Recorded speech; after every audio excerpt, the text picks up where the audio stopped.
Em uma cidade chamada Zorá, na tribo de Dan, vivia um homem chamado Manoá e sua esposa, que era estéril e nunca havia tido filhos. Um dia, o anjo do Senhor apareceu à esposa de Manoá e disse que ela conceberia um filho, que seria especial, pois seria nazireu de Deus desde o ventre. Ele deveria evitar vinho, bebidas fortes e alimentos impuros, e que não poderia jamais ter seus cabelos cortados. O anjo do Senhor apareceu novamente à mulher, e então Manoá preparou um sacrifício ao Senhor, e o anjo fez um milagre diante deles. O anjo do Senhor então subiu ao céu na chama do altar. Finalmente, a mulher deu à luz um filho e o chamou de Sansão. O menino cresceu e foi abençoado pelo Senhor. O Espírito do Senhor começou a agir nele, preparando-o para sua futura missão. Quando jovem, Sansão foi a Timnate e se apaixonou por uma mulher filisteia. Ele voltou e contou aos pais sobre sua escolha. Seus pais ficaram preocupados, perguntando por que ele não escolheu uma mulher entre seu próprio povo, mas Sansão insistiu que ela lhe agradava. O que os pais de Sansão não sabiam era que essa atração vinha do Senhor, que buscava uma oportunidade contra os filisteus, que naquele tempo dominavam Israel. Sansão desceu novamente a Timnate, e no caminho, um leão novo rugiu contra ele. O Espírito do Senhor veio sobre Sansão, dando-lhe força sobrenatural para matar o leão com as próprias mãos, como se fosse um cabrito. Sansão não contou a seus pais sobre essa incrível façanha. Em outra visita a Timnate, ele encontrou o corpo do leão com um enxame de abelhas e mel. Ele pegou o mel, comeu e levou certa quantidade para seus pais comerem também, mas não revelou a origem do mel a eles. Sansão estava começando a cumprir o propósito do Senhor, mesmo que seus pais não entendessem completamente. Sansão desceu a Timnate com seus pais para o seu casamento. Lá, como era costume entre os jovens, houve um banquete. Durante esse banquete, Sansão propôs um enigma aos 30 companheiros filisteus que o acompanhavam. Ele disse que se eles conseguissem decifrar o enigma em 7 dias, ele lhes daria 30 camisas e 30 mudas de roupas. Mas se não conseguissem, eles deveriam dar a ele as roupas. O enigma de Sansão era misterioso e trazia os seguintes dizeres: do comedor saiu comida e do forte saiu doçura. Ninguém conseguiu desvendá-lo durante os 7 dias do banquete.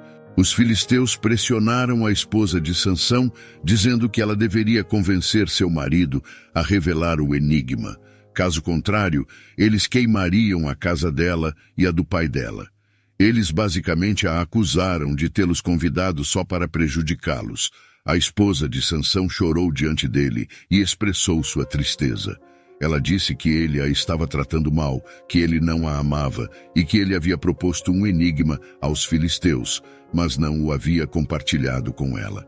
Sansão tentou explicar que nem mesmo seus pais sabiam do enigma. Então, como ele poderia compartilhá-lo com ela? No entanto, ela continuou pressionando Sansão e, finalmente, no último dia do banquete, ele acabou revelando o enigma para ela e pediu que guardasse segredo. Porém, com medo da ameaça sofrida, a esposa de Sansão revelou aos filisteus o enigma. No 7º dia do banquete, antes do pôr do sol, os filisteus disseram a Sansão o significado do enigma. Que coisa mais doce do que o mel, e que coisa mais forte do que o leão. Sansão, irritado com a revelação feita por sua esposa, recebeu o Espírito do Senhor dentro dele, e desceu a Asquelon, e matou 30 homens, e despojou-os, e deu as mudas de roupas aos que declararam o enigma. E queimando em ira, subiu à casa de seu pai. A esposa de Sansão, dada ao seu companheiro, a quem ele tinha tido por amigo. Esses eventos marcaram o início das ações sobrenaturais de Sansão contra os filisteus, conforme o Espírito do Senhor vinha sobre ele.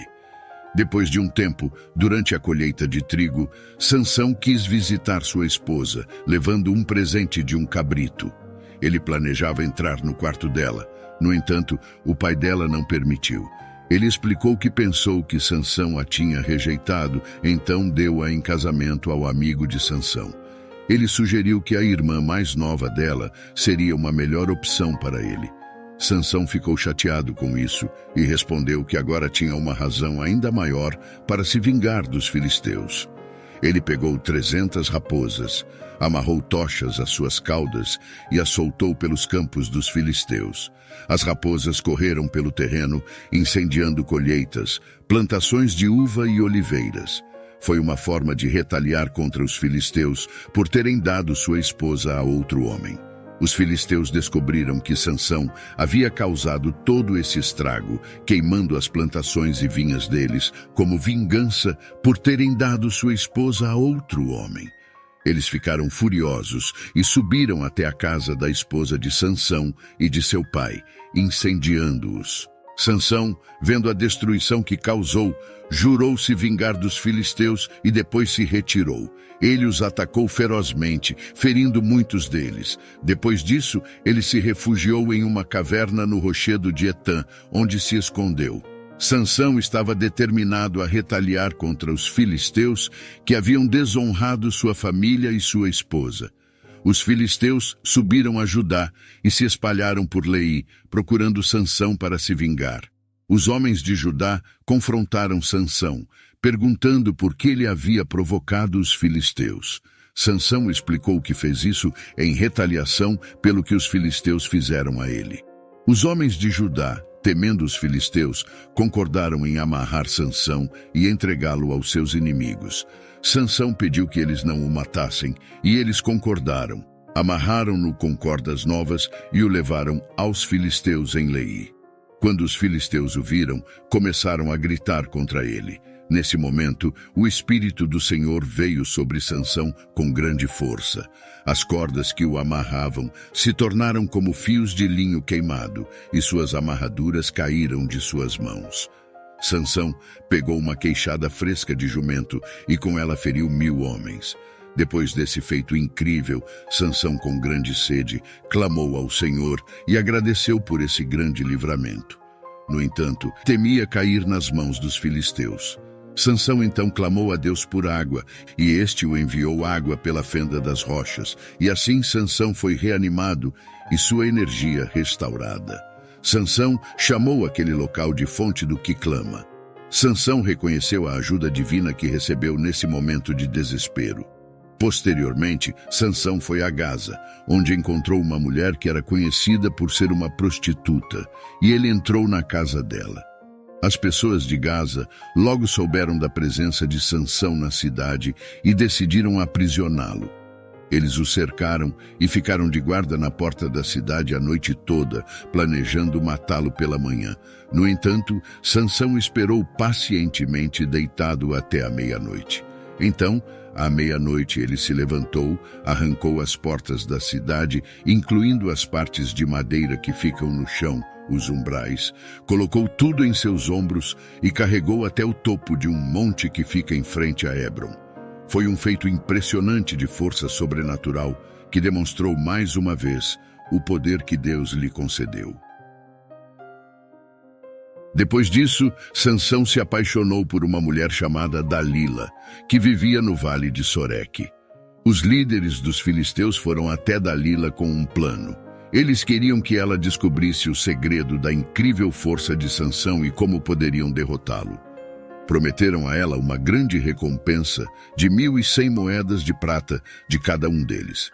Dalila abordou Sansão e pediu que ele revelasse o segredo de sua força.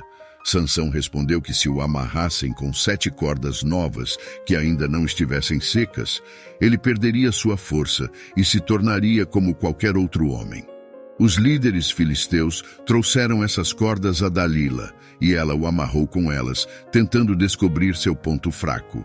Dalila, em sua busca para descobrir o segredo da força de Sansão, tentou várias vezes. Primeiro, ela o amarrou com cordas novas, mas ele as quebrou facilmente. Em seguida, tentou com cordas sem uso, mas Sansão também as rompeu. Depois, ele mencionou que se tecessem suas 7 tranças de cabelo em um tear, ele perderia sua força. Essas tentativas falharam e Sansão continuou forte. Mas Dalila não desistiu e continuou pressionando Sansão todos os dias. Eventualmente, ele revelou o verdadeiro segredo de sua força, cedendo à insistência de Dalila. Ele admitiu que nunca cortou seu cabelo, pois havia feito um voto de Nazireu a Deus desde o ventre. Dalila viu uma oportunidade com essa revelação. Ela chamou os príncipes filisteus e disse: "Ele me revelou tudo o que precisamos saber." Os príncipes voltaram com o dinheiro prometido. Em seguida, Dalila fez Sansão adormecer em seu colo e chamou um homem para cortar as 7 tranças de seu cabelo. Enquanto ele dormia, suas madeixas foram cortadas e a força que o tornava invulnerável desapareceu. Quando Sansão acordou, percebeu que sua força havia ido embora e os filisteus o cercaram. Prenderam-no, arrancaram-lhe os olhos e o levaram acorrentado para Gaza. Sansão foi forçado a se tornar um escravo, trabalhando em um moinho de grãos na prisão. Seu destino mudou completamente e sua vida como líder e herói de Israel chegou a um triste fim. Os filisteus celebravam sua vitória, reunindo-se em um grande templo dedicado a seu deus Dagom. Eles fizeram uma festa para mostrar que seu Deus era superior ao Deus de Israel, pois haviam subjugado o herói do povo de Israel. Durante a celebração, trouxeram Sansão da prisão para zombar dele. Sansão, cego e enfraquecido, pediu para ser guiado até as colunas que sustentavam o templo. Lá, ele orou ao Senhor por forças, onde foi atendido percebendo certa quantidade de energia divina. Sansão abraçou as 2 colunas principais do templo e, com sua última dose de energia, empurrou-as com toda a sua força. O templo desabou com estrondo, esmagando todos os filisteus presentes, incluindo príncipes e cerca de 3.000 pessoas. Apesar de ferido, Sansão realizou um ato de vingança poderoso contra os inimigos de Israel. Ele morreu naquele dia, junto com os filisteus no templo, vingando as opressões que haviam infligido a Israel. Seus parentes o sepultaram em seu túmulo familiar entre Zorá e Estaol. Assim, encerrou-se a história de Sansão, um herói cuja força sobrenatural retornou em seu último ato, derrubando o templo e seus opressores filisteus. Se você gostou do vídeo, não se esqueça de curtir e compartilhar e assistir os vídeos que aparecerão na tela. Permaneça com Deus.